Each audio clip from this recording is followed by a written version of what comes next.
Shalom Bapak Ibu, Saudara-saudara yang terkasih di dalam nama Tuhan kita Yesus Kristus. Kita bersyukur pada hari ini kita kembali bertemu di dalam ibadah Minggu 9 Januari 2022. Sebelum kita mulai untuk bisa mendengarkan kebenaran firman, mari terlebih dahulu kita akan berdoa bersama-sama. Mari kita berdoa. Tuhan, kami bersyukur buat kasih dan setia-Mu ya Bapa yang Engkau berikan kepada kami. Kalau kami ada hari ini semua karena anugerah-Mu.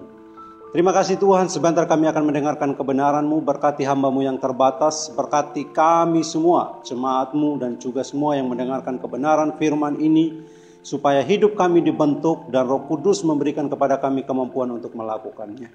Berkati hamba-Mu yang terbatas dengan kekuatan Allah yang tidak pernah terbatas. Di dalam nama Tuhan Yesus kami sudah berdoa kepada Engkau, haleluya, amin. Bapak Ibu Saudara-saudara yang terkasih di dalam nama Tuhan kita Yesus Kristus, pada minggu ini kita akan merenungkan kebenaran firman Tuhan yang terambil di dalam 1 Yohanes pasal 5 ayat yang pertama sampai ayat yang kelima. Sekali lagi di dalam surat 1 Yohanes pasal yang pertama, ayat yang pertama sampai ayat yang kelima, dikatakan di sana, setiap orang yang percaya bahwa Yesus adalah Kristus, lahir dari Allah, dan setiap orang yang mengasihi Dia yang melahirkan, mengasihi juga Dia yang lahir daripadanya. Inilah tandanya bahwa kita mengasihi anak-anak Allah, yaitu apabila kita mengasihi Allah serta melakukan perintahnya.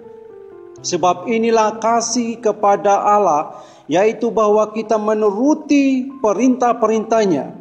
Perintah-perintahnya itu tidak berat, sebab semua yang lahir dari Allah mengalahkan dunia, dan inilah kemenangan yang mengalahkan dunia, iman kita.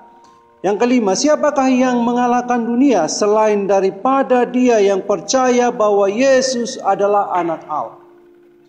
Bapak Ibu Saudara-saudara yang dikasihi Tuhan, pada bagian firman ini saya beri judul iman kepada Kristus mengalahkan dunia. Iman kepada Kristus mengalahkan dunia. Ada 3 hal penting yang kita akan pelajari pada firman yang baru saja kita baca.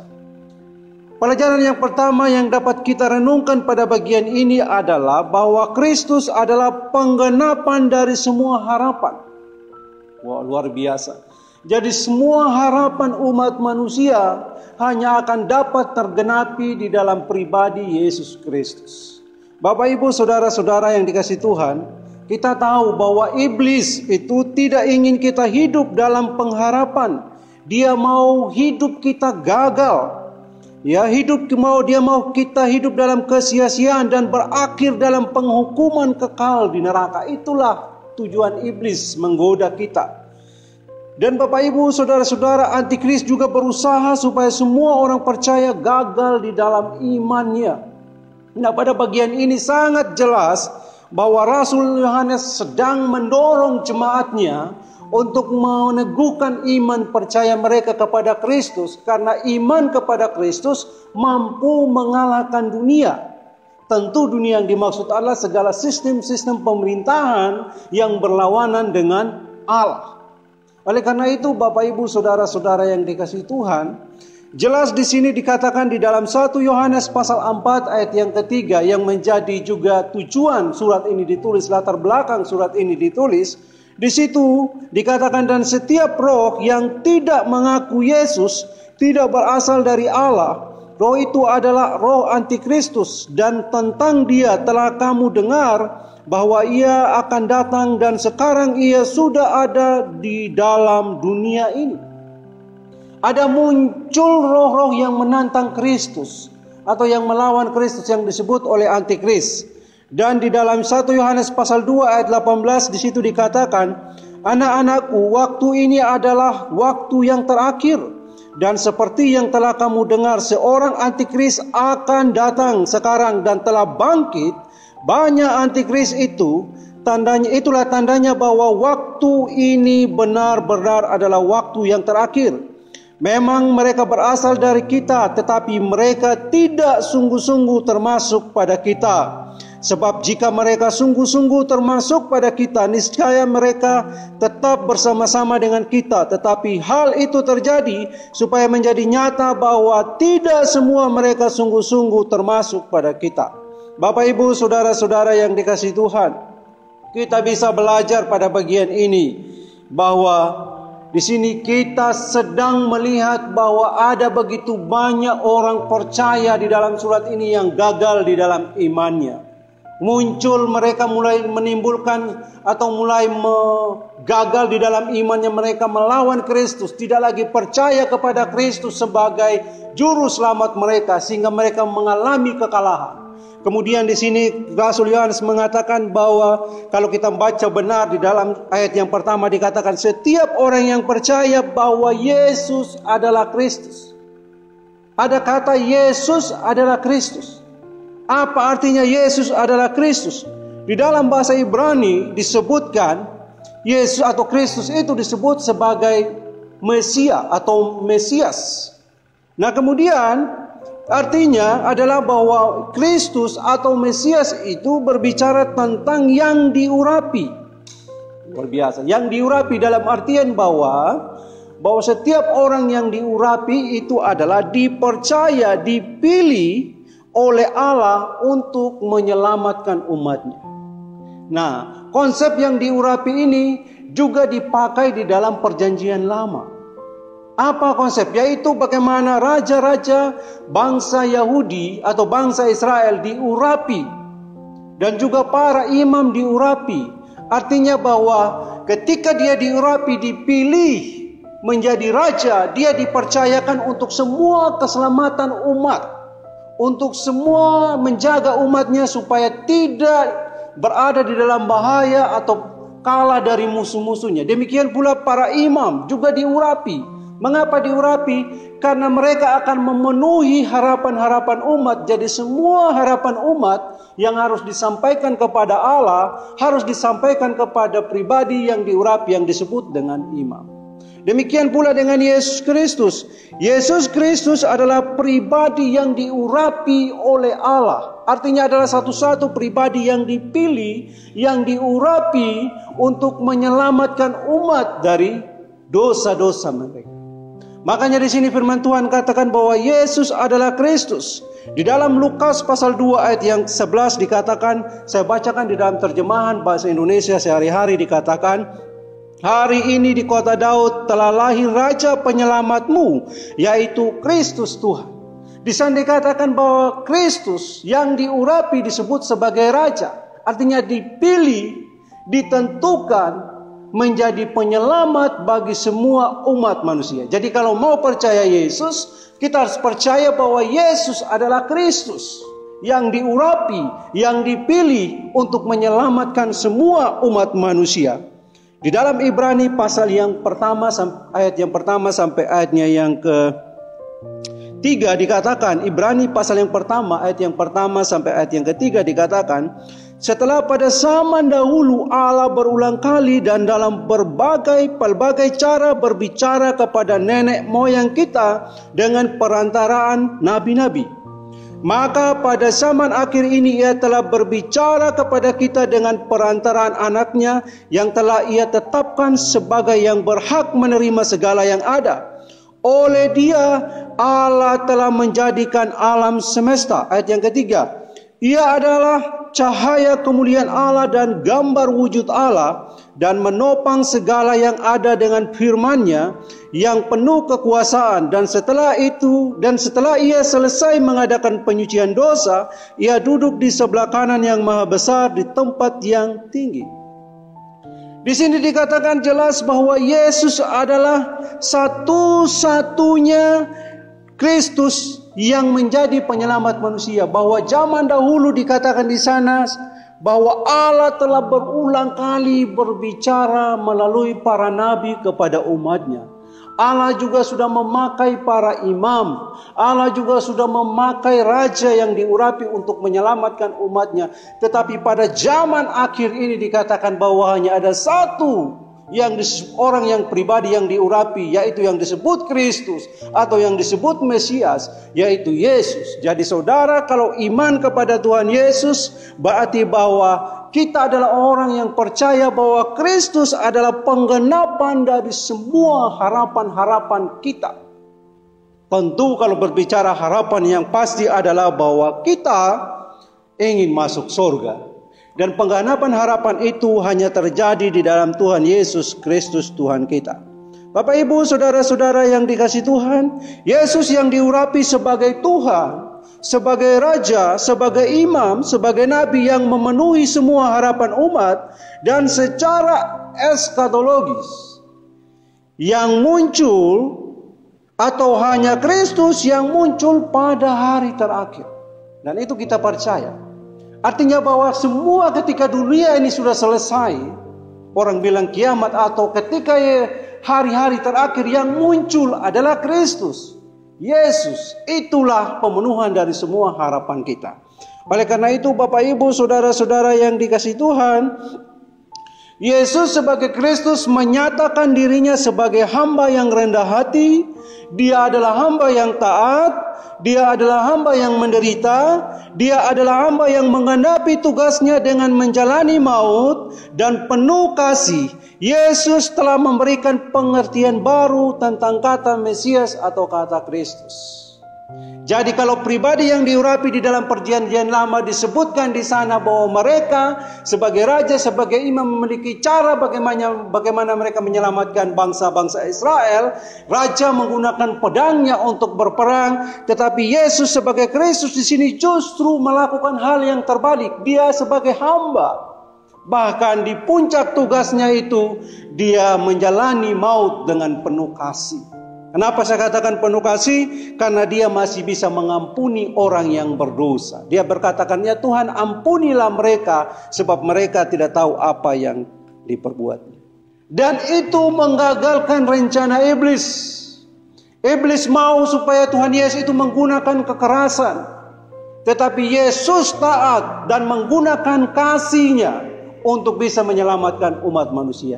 Dan itulah Kristus. Bapak Ibu saudara-saudara yang dikasihi Tuhan, Kristus yang diurapi telah mengalahkan si jahat dengan kasih, bukan dengan pedang atau kekerasan, dan bukan dengan caci maki atau pertengkaran. Bapak Ibu dikatakan di Efesus pasal 1 ayat yang ke-22 sampai ayat yang ke-23 dikatakan, dan segala sesuatu telah diletakkannya di bawah kaki Kristus, dan dia telah diberikannya kepada jemaat sebagai kepala dari segala yang ada. Jemaat yang adalah tubuhnya, yaitu kepenuhan dia yang memenuhi semua dan segala sesuatu.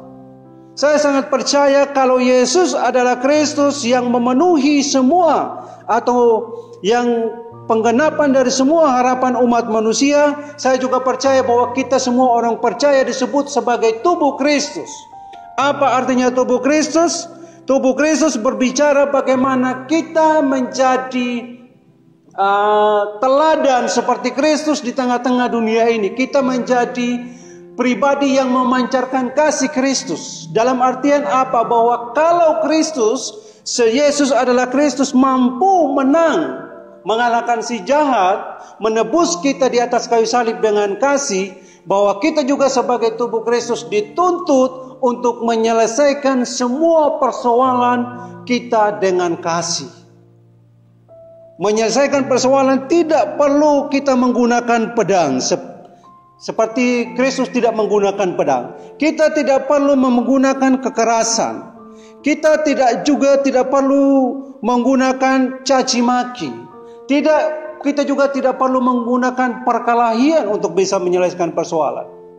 Kita selesaikan persoalan dengan kasih, sebagaimana Yesus yang diurapi menyelesaikan persoalan umat manusia itu dosa dengan kasih.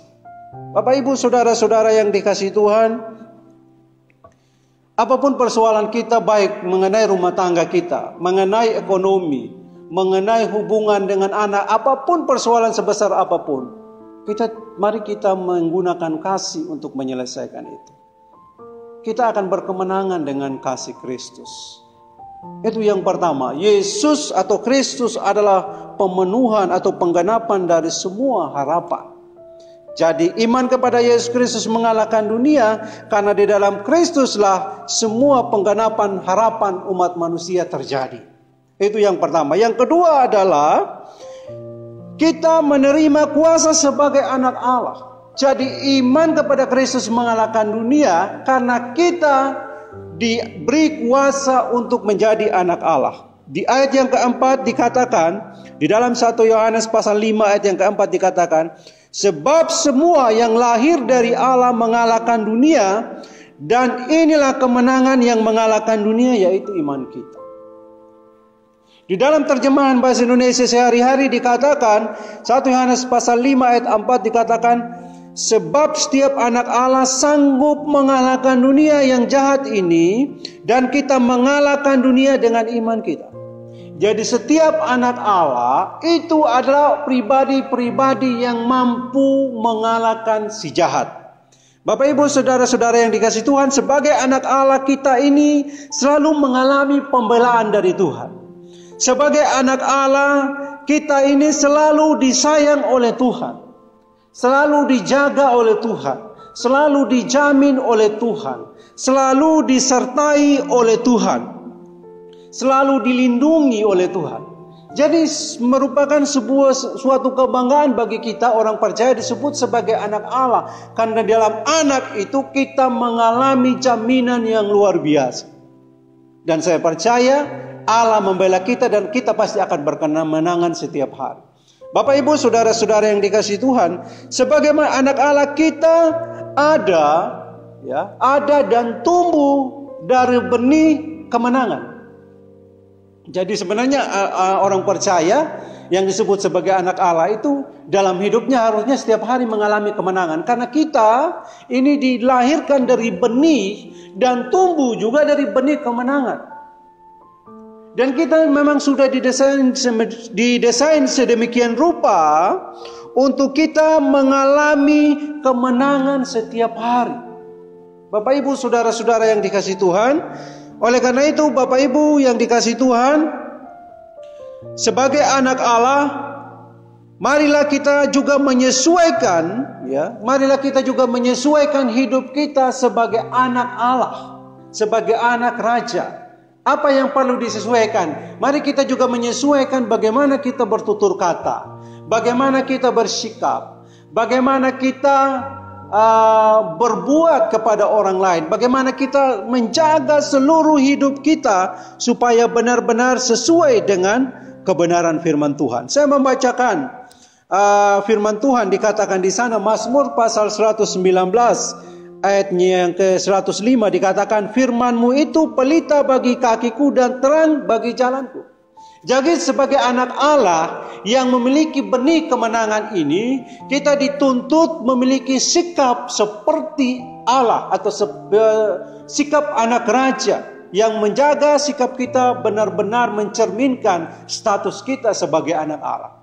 Untuk itu, jadikanlah firman itu sebagai pedoman, sebagai tolak ukur, sebagai panduan untuk kita menata hidup kita sesuai dengan status kita sebagai anak Allah. Bapak ibu saudara-saudara dikasih Tuhan, di dalam 2 Timotius 3 ayat yang ke-16 dikatakan, segala tulisan yang diilhamkan Allah memang bermanfaat untuk mengajar, untuk menyatakan kesalahan, untuk memperbaiki kelakuan, dan untuk mendidik orang dalam kebenaran. Jadi firman Allah itu menjadikan kita anak Allah. Sebagai anak Allah itu benar-benar terdidik di dalam kebenaran firman Tuhan. Oleh karena itu, iman kepada Kristus mengalahkan dunia. Yang pertama karena Kristus merupakan penggenapan dari semua harapan kita. Yang kedua adalah bahwa kita memiliki kuasa sebagai anak Allah untuk berkemenangan. Nah, oleh karena itu kita sebagai anak Allah, mari kita menyesuaikan hidup kita, bagaimana kita bertutur kata, bertindak, berbuat sesuai dengan anak Allah, dengan panduan atau pedoman firman Allah yang harus dibaca, direnungkan, dilakukan setiap hari. Yang ketiga, kebenaran yang ketiga adalah di dalam bagian ini dikatakan di dalam 1 Yohanes 5 ayatnya yang kedua, dikatakan, dan ayat yang ketiga, 1 Yohanes 5 ayat 2 dan ayat yang ketiga, inilah tandanya bahwa kita mengasihi anak-anak Allah, yaitu apabila kita mengasihi Allah serta melakukan perintah-perintahnya. Sebab inilah kasih kepada Allah, yaitu bahwa kita menuruti perintah-perintahnya. Perintah-perintahnya itu tidak berat. Untuk mengalahkan dunia bagi orang yang sudah percaya kepada Kristus atau iman kepada Kristus mengalahkan dunia. Yang ketiga, kebenaran yang ketiga yang harus kita hidupi adalah bahwa hidup kita harus hidup yang mengasihi Allah. Wah, luar biasa Bapak Ibu. Kenapa dikatakan di sini bahwa untuk berkemenangan kita juga perlu kekuatan hidup yang mengasihi Allah. Di sini dikatakan bahwa tandanya orang yang mengasihi Allah adalah dia taat. Dia melakukan perintah-perintah Allah. Dalam hidup mengasihi Allah ada kuasa, ada kekuatan untuk berkemenangan. Kita bisa belajar bagaimana kenapa kita harus hidup mengasihi Allah. Karena pada dasarnya bahwa Allah telah membangun hubungan kita dari awal dengan kasih atau dengan perasaan kasih. Dikatakan di sana di dalam 1 Yohanes pasal 4 ayat 8, barang siapa tidak mengasihi, ia tidak mengenal Allah, sebab Allah adalah kasih. Jadi Allah itu adalah kasih. Allah bukan hanya sekedar memiliki kasih, tetapi Allah sendiri adalah kasih. Di dalam Yohanes 3 ayat 16 dikatakan, karena Allah sangat mengasihi dunia ini, Ia memberikan anaknya yang tunggal, supaya setiap orang yang percaya kepadanya tidak binasa, melainkan memperoleh hidup yang kekal. Karena begitu besar kasih Allah akan dunia ini. Jadi Allah itu dari awal sudah memiliki kasih yang total, kasih yang besar, nggak main-main. Jadi Allah memberikan semua kasihnya kepada umat manusia. Bapak Ibu, di dalam Roma ayat 5 Roma pasal 5 ayat yang ke-8 dikatakan, akan tetapi Allah menunjukkan kasih-Nya kepada kita oleh karena Kristus telah mati untuk kita ketika kita masih berdosa. Artinya adalah apa? Bahwa hubungan Allah dengan manusia selalu diawali dengan perasaan yang penuh kasih. Apapun keadaan kita, kasih Allah itu tidak pernah berkurang karena dari awal Dia sudah mengasihi kita secara total. Bukan karena kita benar, bukan karena kita berbuat baik kemudian Allah mengasihi kita, tetapi firman Tuhan di Roma 5 ayat yang 8 katakan, akan tetapi Allah menunjukkan kasih-Nya kepada kita oleh karena Kristus telah mati untuk kita ketika kita masih berdosa. Jadi ketika kita masih berdosa, Allah sudah mengasihi kita. Bukan karena kita taat, kemudian Allah mengasihi kita. Bukan kita karena kita rajin membaca Alkitab, kemudian kasih Allah itu bertambah. Tetapi dari dahulu Allah sudah mengasihi kita. Bapak Ibu saudara-saudara yang dikasihi Tuhan, lalu apa sebenarnya yang berkurang? Yang dapat berkurang itu adalah, atau yang dapat bertambah, atau bahkan yang dapat hilang kasihnya adalah kasih kita kepada Allah bisa bertambah, bisa berkurang, dan bisa hilang. Makanya firman Tuhan katakan bahwa setiap orang yang mengasihi Allah pasti melakukan perintahnya, pasti taat kepada perintah Allah. Jikalau orang itu tidak taat, itu menunjukkan berkurangnya kasih kepada Allah. Bapak Ibu saudara-saudara yang dikasihi Tuhan, jikalau kita tidak lagi taat untuk berdoa, jikalau kita tidak lagi taat untuk membaca firman, melakukan firman, jikalau kita tidak taat lagi untuk melayani Tuhan, kita sudah kehilangan kasih kepada Allah. Jadi hidup kita tidak lagi mengasihi Allah, hidup kita sudah mengasihi hal-hal yang lain. Dan ini sangat rawan sekali, kita sangat mudah untuk jatuh di dalam dosa. Sekali lagi di dalam 1 Yohanes pasal 5 ayat yang ketiga, di dalam bahasa Indonesia sehari-hari dikatakan, sebab mengasihi Allah berarti taat kepada perintah-perintahnya, dan perintah-perintahnya tidaklah berat untuk kita. Jadi kalau kita bilang, perintah Tuhan itu terlalu berat buat saya untuk dilakukan, firman Tuhan katakan perintahnya itu tidak berat. Kenapa? Karena kita sudah mendasari hidup kita dengan hidup mengasihi Allah. Jadi kalau kita tidak taat perintahnya, Bukan Allah yang kekurangan kasih kepada kita. Allah tetap memberikan kasih-Nya yang besar kepada kita. Walaupun kita tidak taat membaca firman. Karena dari awal sudah memberikan kasih-Nya ketika kita masih berdosa. Tetapi yang berkurang kasih-Nya adalah kita yang berkurang kasih-Nya kepada Allah. Bahkan kasih kita bisa hilang kepada Allah. Karena kita sudah mengasihi hal-hal yang lain. Dan itu membuat kita setiap hari mengalami kekalahan demi kekalahan di dalam Tuhan. Walaupun kita bilang mengaku percaya kepada Kristus, kita bilang anak Allah, tetapi kalau kita tidak mengasihi Tuhan setiap hari, kita kehilangan kasih kita kepada Allah, itu akan membuat kita jatuh di dalam dosa, kalah, dan setiap hari kita akan mengalami kekalahan. Bapak, Ibu, saudara-saudara yang dikasihi Tuhan, hidup yang mengasihi Allah memberi kita kemampuan untuk taat dengan penuh sukacita, mampu memenangkan semua persoalan apapun. Bahkan saya mau katakan bahwa si iblis pun dapat dikalahkan. Di tahun 2022, marilah kita memiliki hidup yang senantiasa mengasihi Tuhan, bertambah-tambah mengasihi Tuhan. Tuhan tidak pernah membenci kita. Tuhan hanya membenci dosa. Dia mengasihi kita apapun keadaan kita. Tetapi ketika kita berdosa, Allah berduka. Roh Kudus berduka. Di dalam kehidupan kita ada Roh Kudus. Dia akan berduka. Seolah-olah dia menangis. Dia berkata, kenapa sih anakku kamu tidak bertobat? Bapak, Ibu, saudara-saudara yang dikasihi Tuhan, iman kepada Kristus mengalahkan dunia. Karena kita percaya bahwa Kristus adalah penggenapan dari semua harapan umat manusia. Dan kita percaya bahwa status kita juga menjadi anak Allah, diberi kuasa untuk mengalami kemenangan demi kemenangan. Tetapi tugas kita sebagai orang percaya, mari kita memiliki hidup yang mengasihi Tuhan setiap hari. Jikalau hal ini dapat dilakukan, saya sangat percaya segala persoalan dapat dimenangkan, segala persoalan dapat diselesaikan. Dan bahkan bukan hanya sekedar persoalan, si iblis pun akan jatuh dan kalah. Amin. Mari kita berdoa. Tuhan, kami bersyukur buat kebenaran firman Tuhan pada minggu ini Tuhan. Berkati kami semua yang sudah mendengarkan kebenaran ini. Mampukan kami untuk menjadi pelaku-pelaku firman. Karena kami tahu bahwa di tahun 2022 kami tentu akan menghadapi persoalan-persoalan yang tidak mudah. Tetapi kami percaya bahwa iman di dalam Kristus mengalahkan dunia ini Tuhan. Mengalahkan dunia karena kami percaya bahwa dalam Kristus merupakan penggenapan dari semua harapan umat manusia. Kami telah diangkat menjadi anak Allah yang pasti berkemenangan karena kami memiliki Bapa yang senantiasa membela, menjaga, menjamin kami Tuhan.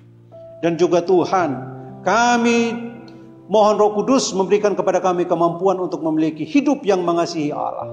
Karena dengan hidup mengasihi Allah, kami akan menjadi pribadi-pribadi yang taat kepada perintah-perintah Allah. Dan kami pasti akan mengalami kemenangan. Segala persoalan diselesaikan. Apapun itu Tuhan, kami berkemenangan.